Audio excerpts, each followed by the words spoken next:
diadakan keadaan kami itu sama seperti orang Yahudi yang dimurkai, dan bukan pula jalan mereka yang sesat. Nah, siapa yang sesat ini? Yang sesat ini adalah Nasrani.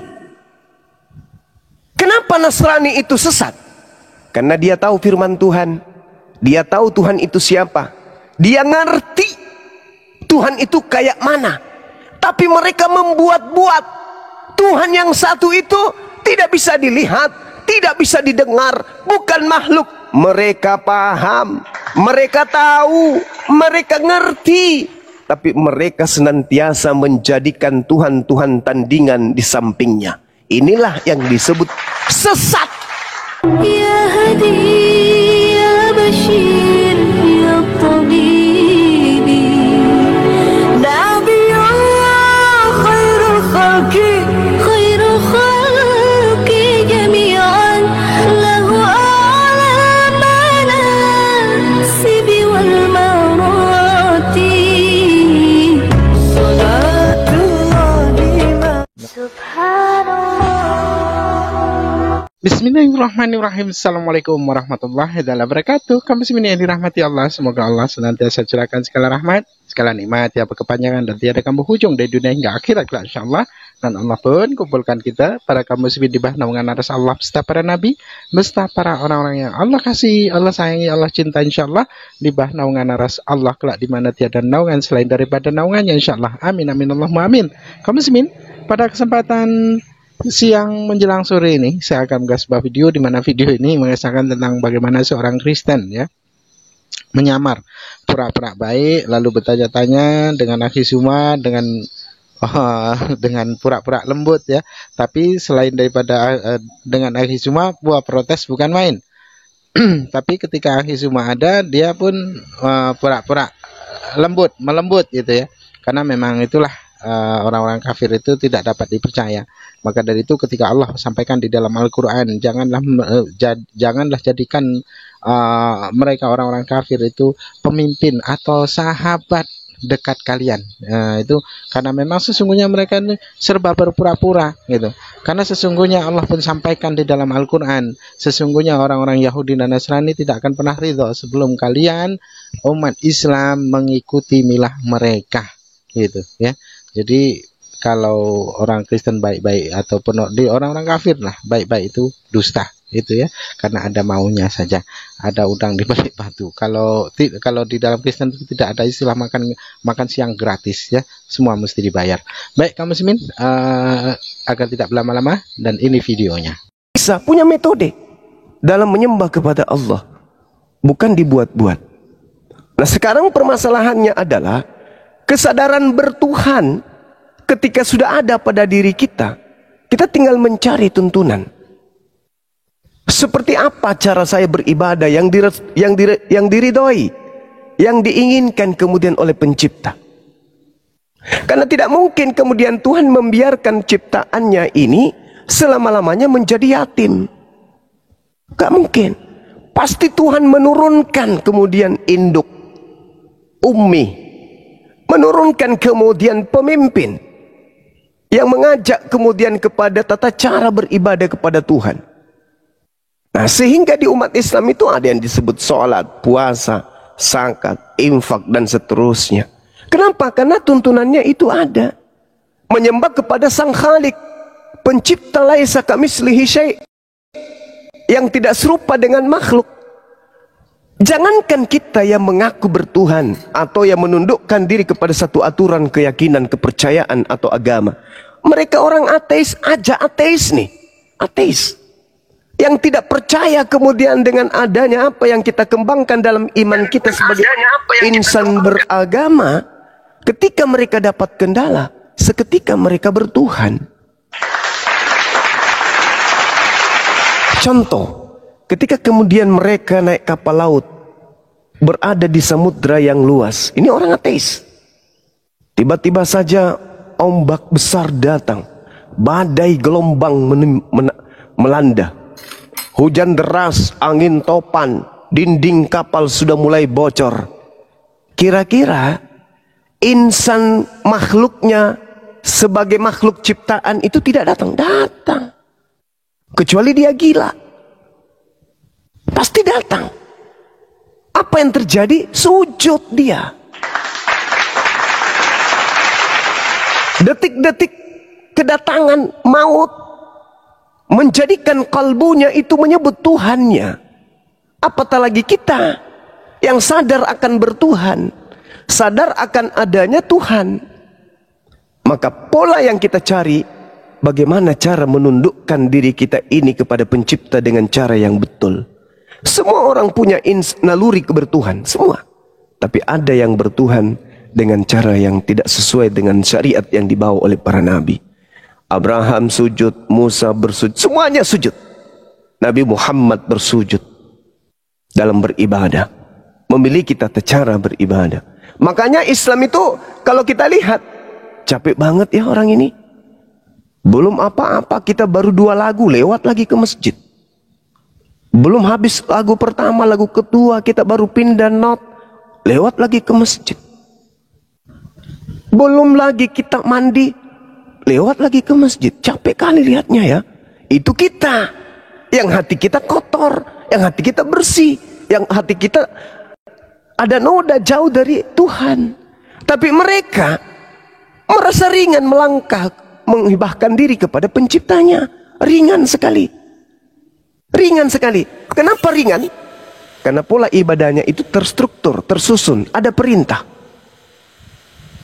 Mereka tenang.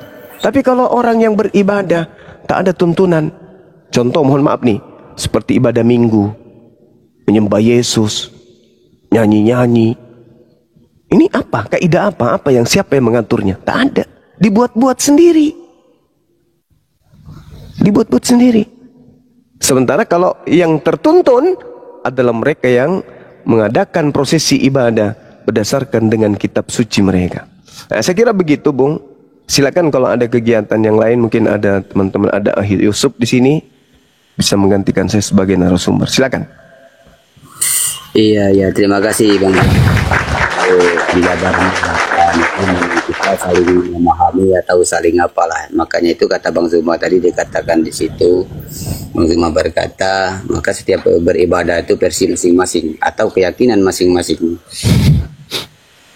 Iya. Ya, mungkin dengan cara orang Islam mungkin seperti itu. Mungkin dari selebor pribadi Kristen ya mungkin beda lagi caranya beribadah kan. Jadi intinya ketika selebor beribadah intinya kembali ke penjabaran Bang Zuma yang saya sependapat tadi kan seperti itu. Jadi seolah-olah baik itu beribadah dalam mengerjakan kita untuk mendekatkan diri kepada Tuhan Allah atau apa gitu kan. Intinya yang saya ambil dari penjabaran Bang Zuma ini bahwa yakin bahwa Tuhan Allah itu melihat kita walaupun kita tidak melihat dia. Hanya itu Bang, terima kasih Bang. Oke. Silakan. Karena Allah itu maha melihat, maka semua apa yang ada di antara langit dan bumi dan keduanya itu dilihat dan disaksikan oleh Allah. Tak ada yang lolos sedikit pun. Saya sering juga yang bergaul sama-sama orang Islam. Teman-teman Kleber banyak juga orang-orang Islam kan. Tapi banyak juga mereka itu yang jarang beribadah Bang. Iya, memang itu dia. Jarang juga. Banyak juga orang-orang Muslim saya anggap bukan menjelekkan kaum Muslim Bang ya. Yang berbuatnya yang mungkin di luar dalam ajaran mereka. Iya, oknum. Maka itu selebor ini, kok kalau mereka ini benar-benar bertuhan, kok kenapa tapi perbuatan mereka ini seperti ini. Sedangkan di dalam ajaran selebor aja, Tuhan Allah itu pengasih. Kok kenapa dalam Islam ini aja sudah jelas Rahman Rohim dalam Islam ini, dalam Muslim ini, tapi kenapa kok perbuatan mereka ini tidak mencerminkan apa yang mereka yakini. Itu Bang. Tapi sempat juga Bang mau apa, mau boleh dikatakan selebor pribadi lah Bang ya, ini tidak menyangkut umat Kristiani yang lain kan. Sempat juga Bang saya ketemu sama orang, sempat selebor mau apa, mau pindah agama lah gitu kan. Tapi ketika itu nggak jadi, tahu-tahu seperti itu kan. Mereka hanya bisa memberi contoh, tapi tidak menjadi contoh yang baik. Itu yang sempat Slebor mangkir lah seperti itu, dari kan akrab Slebor ini dengan orang ini kan, kawan ini saya selidiki terus, ikuti, bergaul sama, keyakinan sama. Tapi pas nggak ada yang masuk di Slebor itu, dari perbuatannya itu bahwa dia ini Muslim, tapi kok perbuatannya kok seperti ini sih, nggak masuklah aku bilang lah. Jadi nggak jadilah Slebor itu ya, sampai sekarang itulah kata Slebor pribadi bang ya jalani aja beribadah itu seperti yang Slebor yakini, untuk mencapai Tuhan atau apa kan. Tadi Bang Zuma sudah menyebutkan juga bahwa ketika seorang dibaptis itu ada 3. Sudah kalau di kami bang, kalau orang sudah dibaptis itu artinya mereka sudah membersihkan hati. Dilarang makan babi, istilahnya boleh katakan tahapan mungkin untuk ke atas lah, mungkin pemahamannya untuk dibaptis itu bang ya. Tapi sekarang Slebor belum tapi dibaptis itu bang, karena menurut Slebor ajaran itu udah terlalu untuk mendalam, boleh dikatakan seperti untuk mengenal ke dalam hati itu tentang itu bang. Tapi Slebor belum bisa. Tapi yang Slebor sejalani sekarang ya seperti biasa lah. Kalau ada waktu ya ibadah, kayak teman-teman Muslim kan, kalau ada waktu sholat mereka kan. Kalau enggak ya enggak, sibuk juga mereka dengan kerjaan. Tapi yang saya dapat dari Bang Zuma ini ya itu tadi, tentang bahwa yang maha kuasa itu maha melihat, bahwa walaupun kita tidak pernah. Nah itu saya sependapat dengan Bang Zuma, karena saya yakini seperti itu bangsahan ini. Masya Allah. Ya, jadi sedikit ya berinformasi buat teman-teman di bawah yang bertanya, Slebor ini adalah seorang Kristen dan dia sudah tidak menuhankan Yesus, dan dia itu menuhankan Tuhan yang goib, tidak terlihat, karena itu sangat logika. Makanya dia tuh suka dengan hal seperti makrifat gitu, karena itu benar-benar mewakili dari ketuhanan itu sendiri yang Maha Esa gitu, tidak terkecilkan, tidak terhinakan, seperti itu. Makanya dia tuh tertarik dengan Islam, tapi beliau melihat perilaku oknum dari Islam, oh ternyata ada yang tidak Islam nih perilakunya, makanya dia nih butuh pencerahan gitu. Silakan dilanjut Abang Dah. Iya. Jadi kita ini orang beragama tahu bahwa ada makhluk gaib, ada makhluk halus yang disebut iblis, yang bersumpah di hadapan penciptanya akan menyesatkan manusia. Fabi izzatika la ughwiyannahum ajma'in. Demi kemuliaanmu wahai Tuhanku, kata iblis, pasti aku akan menyesatkan manusia semuanya, illa ibadaka minhumul mukhlasin, kecuali hamba-hambamu yang terpilih di antara mereka. Nah, adalah kesalahan ketika kita menilai sebuah ajaran kebenarannya dari aspek oknum yang memeluk ajaran tersebut. Karena cara kerja iblis itu tidak akan menggoda orang yang sudah masuk dalam lingkarannya. Yang digoda itu adalah mereka yang belum masuk dalam lingkaran. Jadi kalau sudah masuk dalam lingkaran itu tinggal dipertahankan supaya dia jangan keluar. Dibuat terasa indah apa maksiat yang mereka lakukan. Nah, sedangkan orang yang menyatakan dirinya sebagai Islam adalah orang yang mengaku dengan mulutnya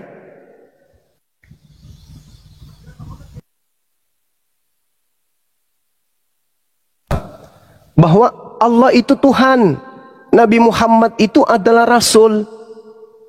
Dibuktikan ketika mereka kemudian mengakui itu, bersyahadat, maka mereka menjadi sasaran empuk setan untuk dipalingkan. Mereka yang tidak punya ilmu, mereka yang tidak menyadari itu, kecenderungan mereka kepada kenikmatan duniawi akan lebih mudah kemudian tergoda.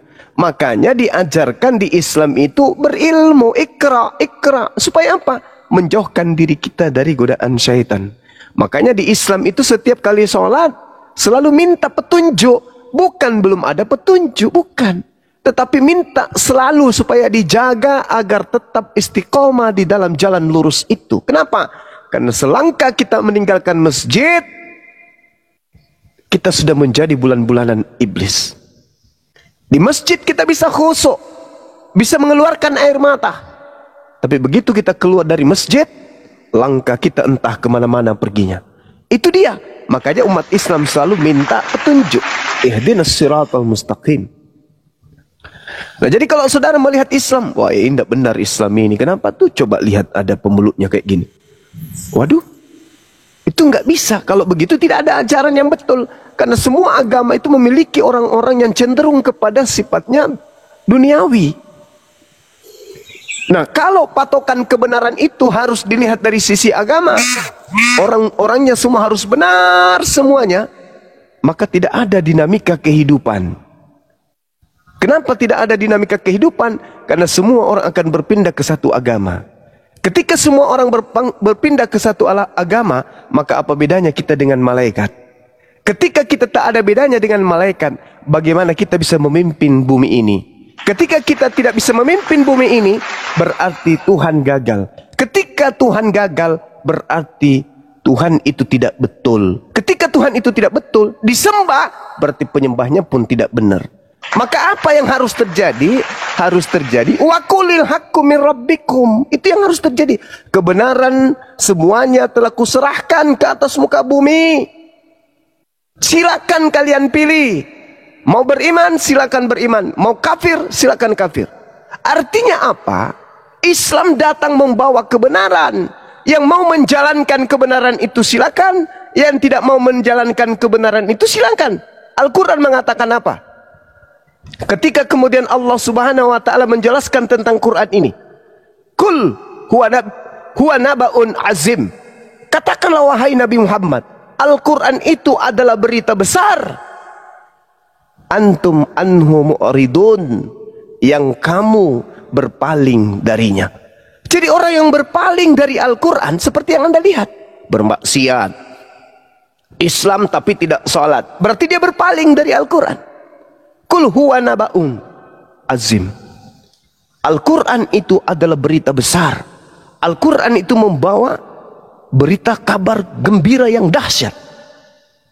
Al-Quran itu datang sebagai ilmu yang luar biasa. Al-Quran itu datang sebagai nasihat, sebagai obat, sebagai jembatan, hudan, petunjuk. Ketika orang itu melakukan kemaksiatan, antum anhu mu'aridun, kalian berpaling dari Al-Quran.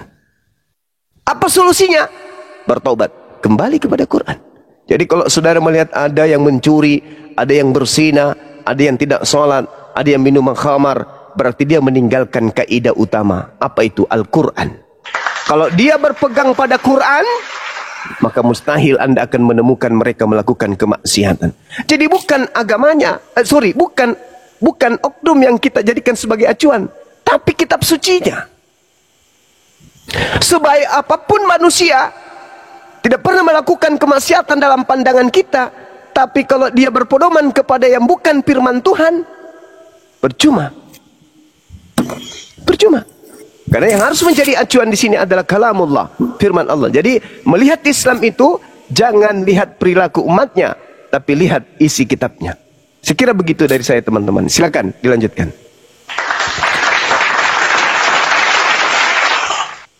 Oh, jadi Bang, ya saya tidak seberapa juga bahwa orang Islam itu harus berbuat seperti ini. Enggak juga, itu pribadi selebor aja Bang ya.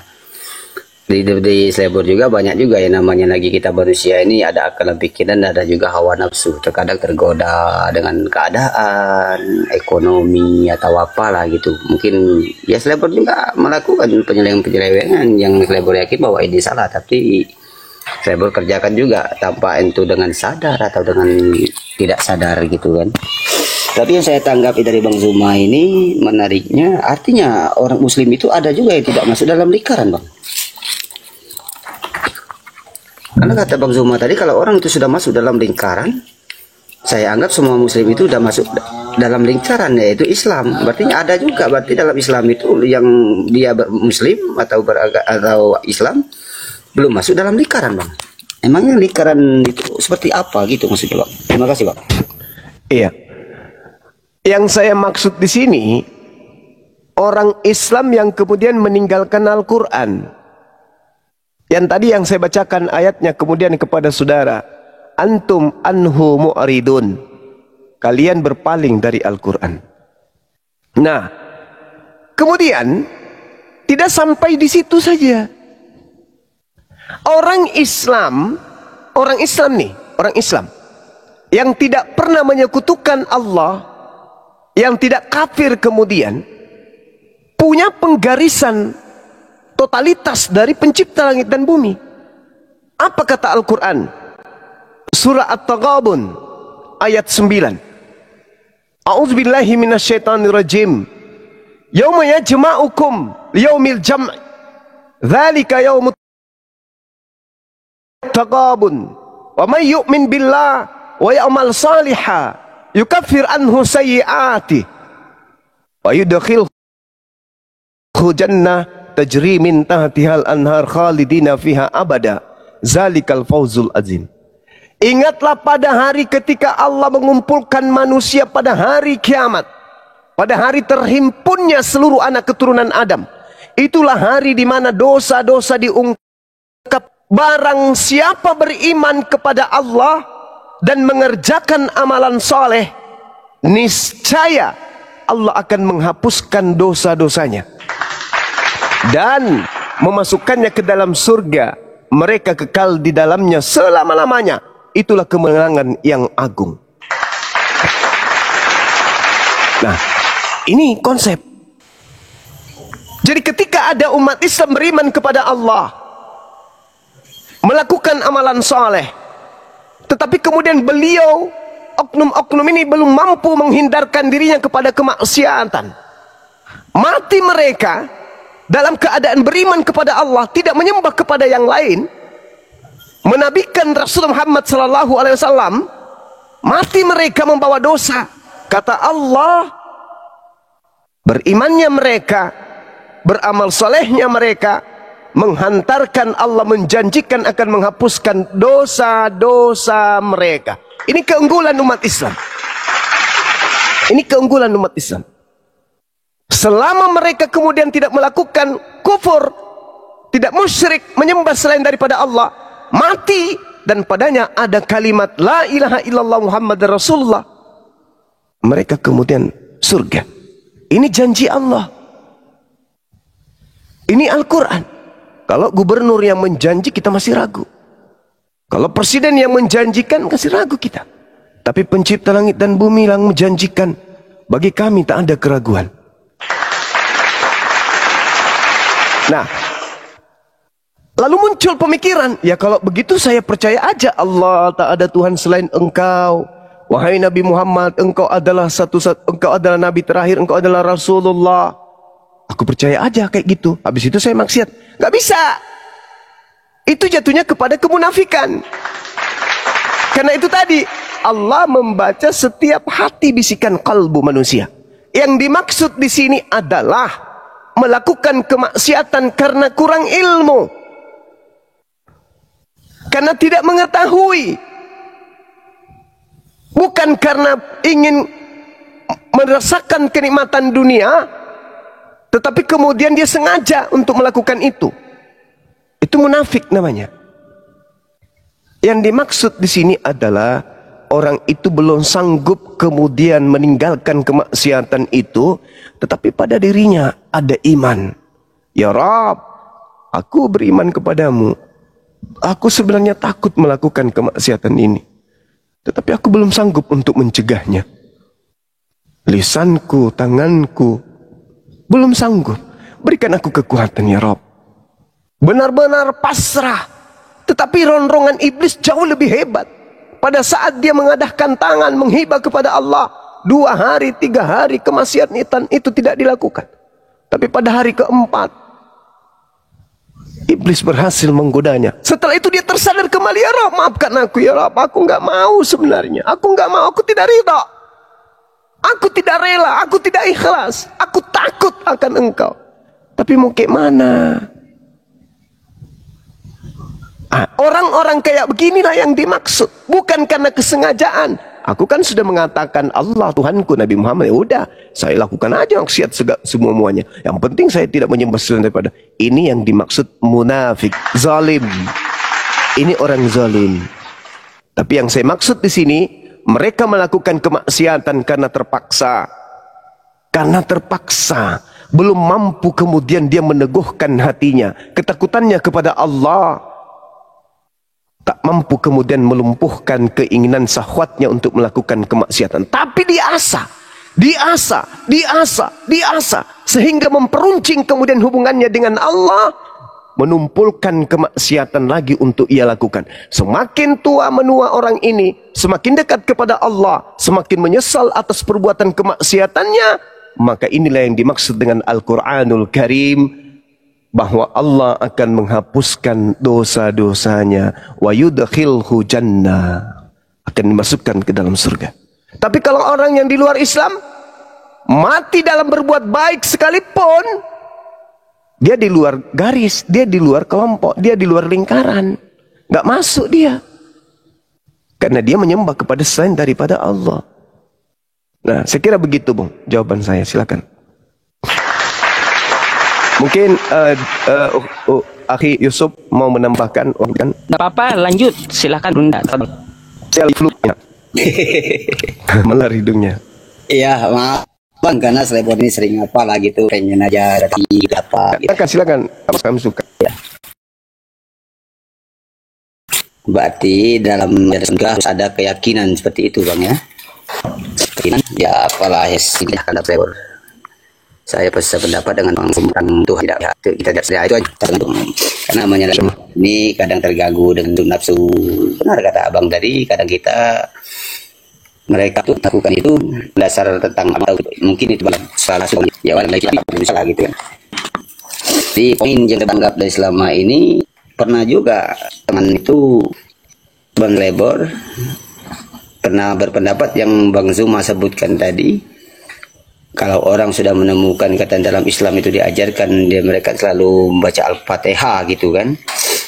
Kalau nggak salah, kalau syahadat bisa, Bang.